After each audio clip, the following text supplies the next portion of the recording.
40 দিনের যুদ্ধে ইরানের কাছে টিকতে না পেরে যুদ্ধবিরতির জন্য শান্তি আলোচনায় বসেছিল যুক্তরাষ্ট্র। আর এমন আলোচনা চলার মধ্যেই লেবাননে হামলা করে ইসরায়েল। আর সেই হামলায় লেবাননের ব্যাপক ক্ষয়ক্ষতি হয়। তবে এবার ইসরায়েলের সেই হামলার জবাব দিচ্ছে লেবাননের সৈন্যরা। ইসরায়েলে দফায় দফায় রকেট হামলা চালিয়েছে ইরানের এই মিত্র দেশ। তারা জানিয়েছে তাদের যোদ্ধারা বুধবার ইসরায়েলের মেতুলা, কাফার গিলাদি এবং কিরিয়াত শমনা বসতিগুলোতে রকেট হামলা চালিয়েছে। আর এই হামলার কারণে লাগাতার সাইরেন বেজে উঠলে ভয়ে দিশেহারা হয়ে পড়ে ইহুদিরা। আর তাতে ইসরায়েলের বেশ কয়েকটি শহর ধ্বংসস্তূপে পরিণত হয়েছে। ইসরায়েলের চ্যানেল 12 জানিয়েছে বুধবার সকালে লেবানন থেকে উত্তর ইসরায়েলের গ্যালিলি অঞ্চলে অন্তত 20টি রকেট ছোড়া হয়েছে, যার মধ্যে কয়েকটি প্রতিহত করা হয়েছে এবং বাকিগুলো খোলা জায়গায় পড়েছে।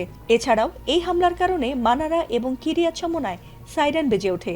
এদিকে যুদ্ধবিরতির মধ্যেও নেতানিয়াহু লেবাননে হামলার যে দুঃসাহস দেখিয়েছে তার জবাব দেওয়ার জন্যই লেবাননের সৈন্যরা সর্বদা প্রস্তুত রয়েছে।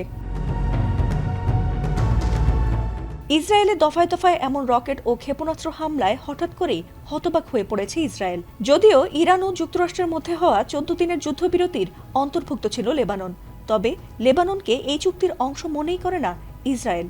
আর তাই যুদ্ধবিরতির মধ্যে লেবাননে হামলার পর প্রতিশোধমূলক পাল্টা হামলা চালিয়েছে লেবানন। এর আগে গত 2 মার্চ সীমান্তে হামলার পর থেকে দক্ষিণ লেবাননে ইসরায়েলি বাহিনী বিমান ও স্থল হামলা জোরদার করেছে। লেবাননের স্বাস্থ্য কর্তৃপক্ষ জানিয়েছে এই হামলায় এখন পর্যন্ত 2089 জন নিহত হয়েছেন। এ সময় আহত হয়েছেন আরও অন্তত 6762 জন। তবে লেবানন স্পষ্ট জানিয়ে দিয়েছে ইসরায়েলের এমন হামলার চরম মূল্য দিতে হবে নেতানিয়াহুকে। ফাতিমা সুলতানা, এটিএন বাংলা।